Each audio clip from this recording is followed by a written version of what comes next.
Hey all, Heretic here. Today in the Battlegrounds, we're going to be talking Season 9 announcements for Quilboar and Beasts. And there are a lot of changes. I mean, just, wow. I mean, one of these won't even feel like the same tribe, I feel. See which one you think it is. We're going to be starting with the Quilboar tribe. We're going to be looking at all of the many changes, but we're going to be starting with the minions that are, you got it, leaving.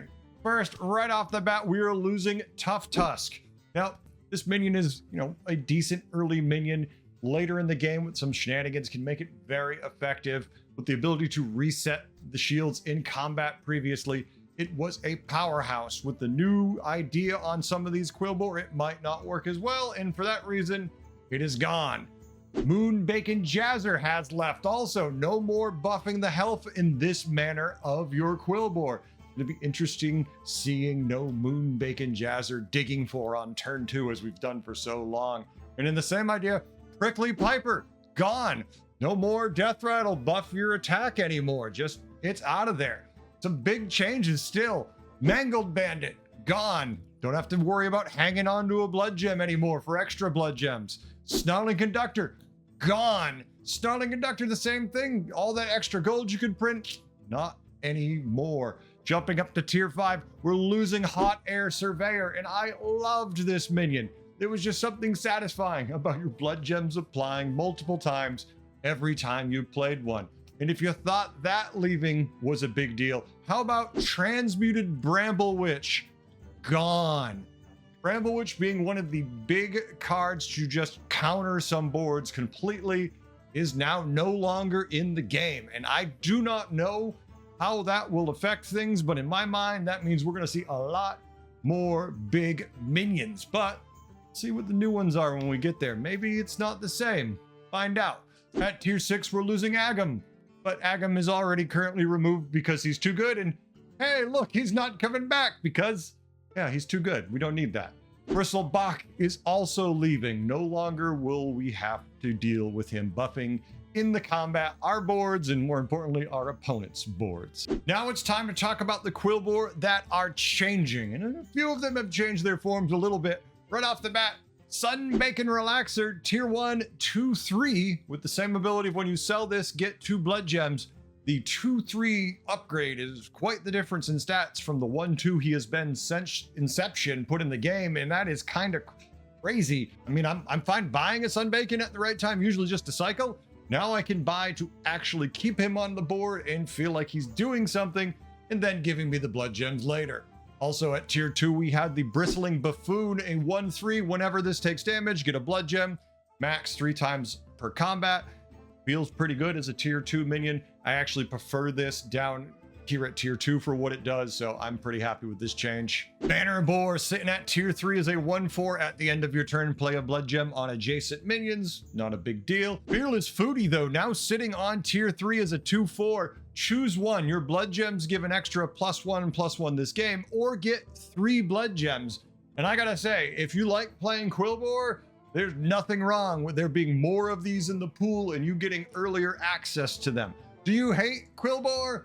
Sorry, you're gonna see a lot more of the pain these minions can cause. Now it's time we're gonna dive into the new Quilboar. Now these are some pretty fun and interesting minions, so get ready. There's a definite thematic choice to Quilboar now. I actually find this pretty interesting in the choose mechanic. And here we go. Tier 2, 2-2, the Crater Miner, choose one, get 2 blood gems, or get a random 1-cost tavern spell. I mean, interesting. If you're going to be cycling this randomly and you're not playing Quilboar, I definitely see you not minding the random tier 1 tavern spell.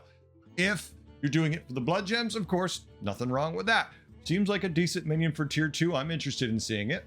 At tier 3, we have the Crystal Infuser. This 3-2 is choose one, get 3 blood gems, or gain Death Rattle, get 2 blood gems. I really like this, and it's very interesting because it's now a situational thing. Is it late in the game and you are cycling cards? Oh, get 3 blood gems. Is it early in the game and you want to keep getting blood gems? Gain the Death Rattle. I really like this versatility where we just have an option of doing one or the other, and I feel like this will be an interesting decision to make depending when you find this minion. and it's just always good because of that. This is going to be a great card, I feel. Next, we have the new way you're going to be scaling your blood gems, and this is the tier 3 3/3 Gem Rat. This is at the end of your turn, get a gem day. Now, it looks like it's going to be random which one it gives you, but one of them is Leg Day, and this is your blood gems give an extra +1 health this game. And then there is Arm Day, which is give your blood gems an extra attack this game. Now, it's an end of turn mechanic, so if you want to, you can run a Drakari with this, and if you need to buff your blood gems and you have enough time throwing a Drakari down, wouldn't it be horrible to get those extra triggers? I don't know if it's going to be worth it depending on what the other minions you're running. Obviously, end of turn can work well with Quilboar, so this could be a really good fit on your board, and I'm excited to see how this card works out overall because I do kind of like the theme of this. We also have one spell sneaking into the mix here, and that is Gem Day. This is tier 3, 1 gold. Choose one. Your blood gems give an extra +1 attack this game or +1 health. I find this interesting. I like this. If you're playing Quilboar, it's a cheap spell. It'll buff your gems. Good use case. This is going to be another interesting thing in the game. At tier 4, we have Boar Gamer. This tier 4 3/5 is Taunt. At the end of your turn, get a random choose one card. Well, there are tons of choose one cards. Most of them Quilboars in different types of effects that are good for Quilboar. So I really do like this. This is kind of a neat effect.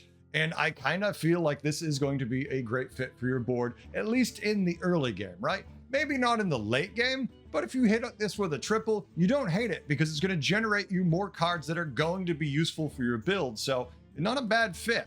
Of course, at the same time, the other tier 4 card is Thorned Trailblazer. This 5/6 is one choose one card each turn, has both effects combined. Well, you've seen some of these cards and you've seen the different choose effects, but getting both of them is a big deal once per turn and could be super useful. Once again, I don't know if you want to keep this on your board during the end game state, at least initially without having play tested it, but it certainly sounds like it could be very effective and a lot of fun. At tier 6, we have some weird and fun looking cards. First, we have the Salty Hog. This 5/13 Quilboar and Pirate is after you add 3 cards to your hand, give your other minions +1/+1. 3 left. So 3 times a turn, you could add 1/1 to your board.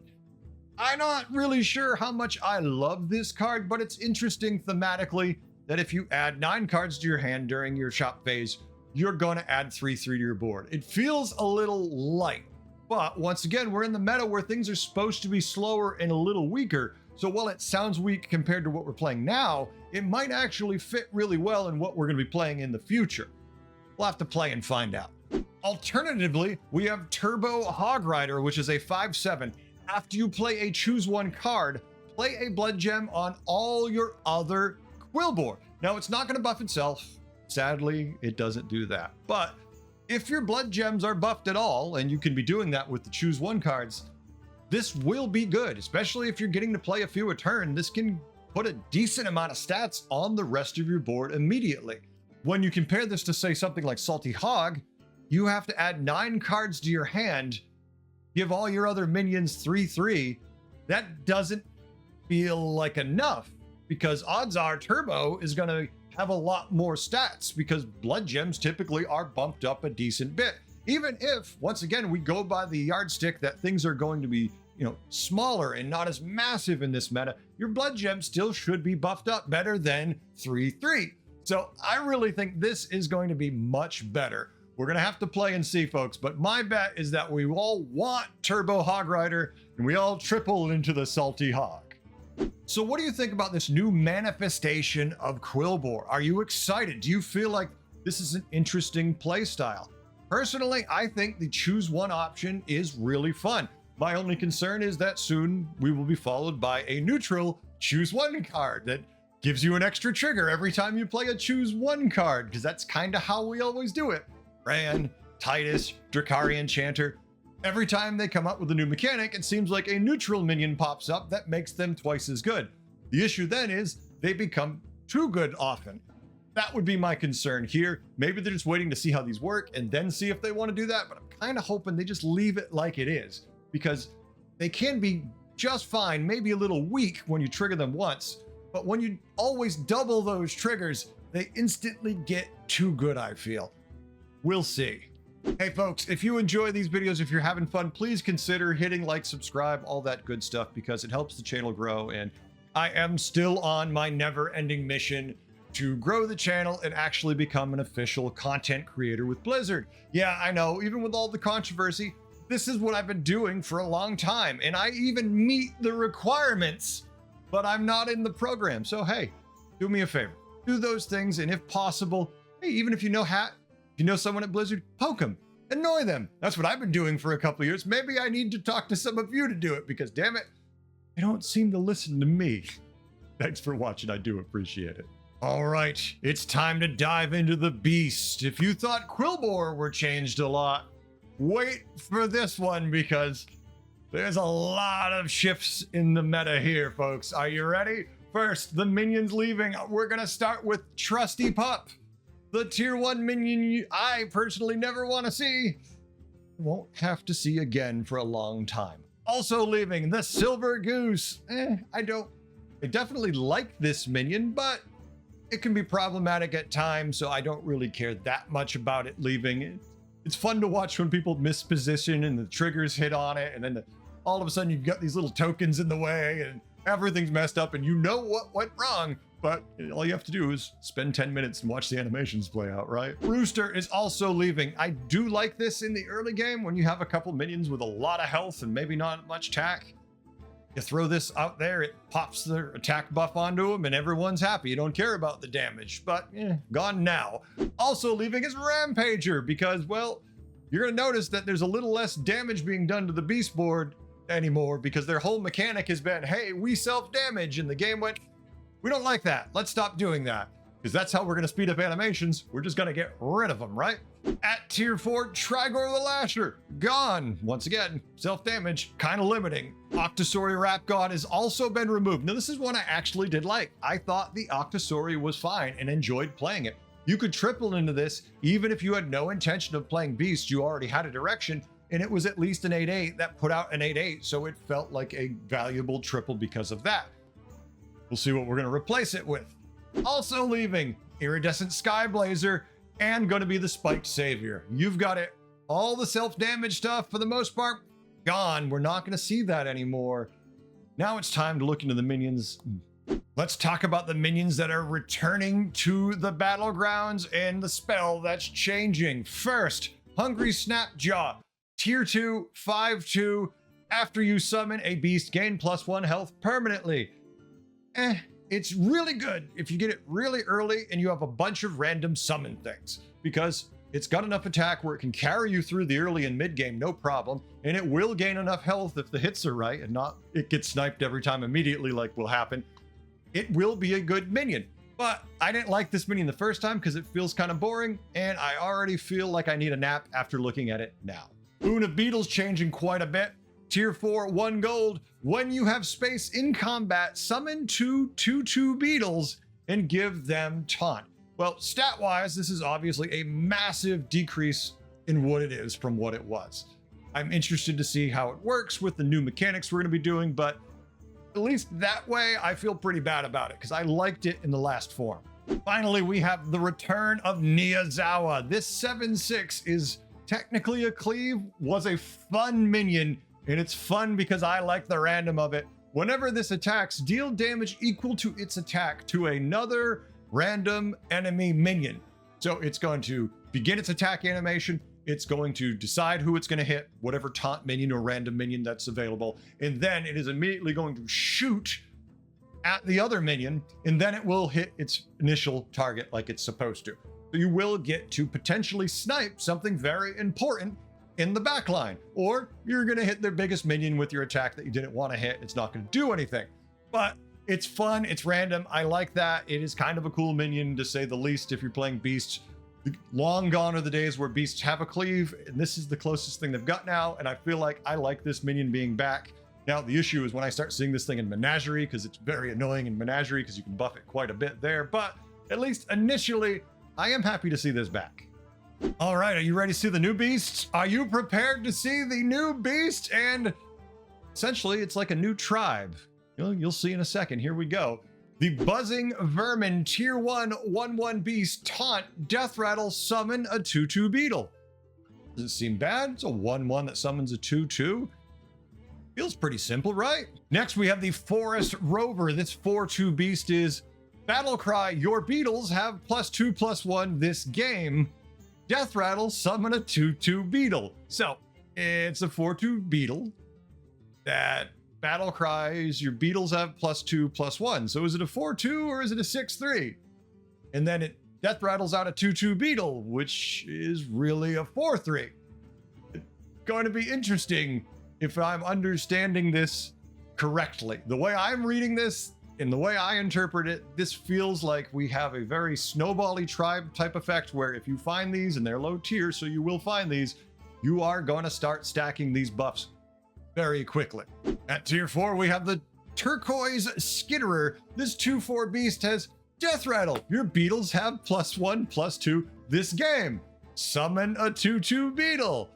Very synergistic if you haven't noticed yet. Jumping up to tier 5 is the 6/6 Nest Swarmer. Death Rattle, summon 3 2/2 beetles. All right, I'm sensing a pattern. Finally, we have the Runed Progenitor, the 2/7 beast, Avenge 4. Your beetles have +2/+2 this game. Death Rattle, summon a beetle. So these are the new beasts. As far as I'm concerned, I feel like this was tell me if I'm completely far-fetched here, really going to be a new insect tribe. But for some reason, they decided to just roll them into beasts. I don't really think of beetles and beasts. They seem like completely separate things to me. But for some reason, all of my beasts are now beetles. So, I mean, I don't know. Maybe I should go look it up on Webster's and start looking at the definition of these species and whatnot. Maybe beetles and wolves are the same thing, and bears. Yeah, lions and tigers and beetles. Oh my, I don't understand, but this is where we're at with the beast changes. They are very interesting. Don't get me wrong. I love the idea. I love the synergy. I love the potential. I already know everybody in the beast boards, once again, are looking for Titus Rivendares to trigger all of these death rattles and summon more beetles, but they don't sound like beasts to me at all. They sound like insects.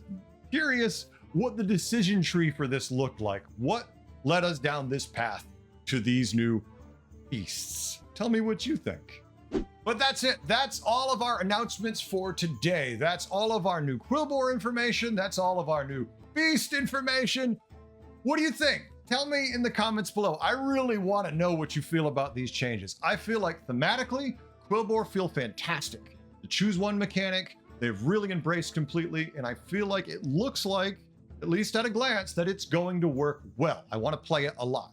And at the same time, the new beasts, insects, really do look interesting, and I like the cohesive idea. Once again, synergy is very strong in them, and it feels like it'll be a lot of fun. But that's my take on it. What do you think? Let me know. All right, all that's it. I'll be back next time. Until then, have a good one. Thanks for watching. See you around. Later.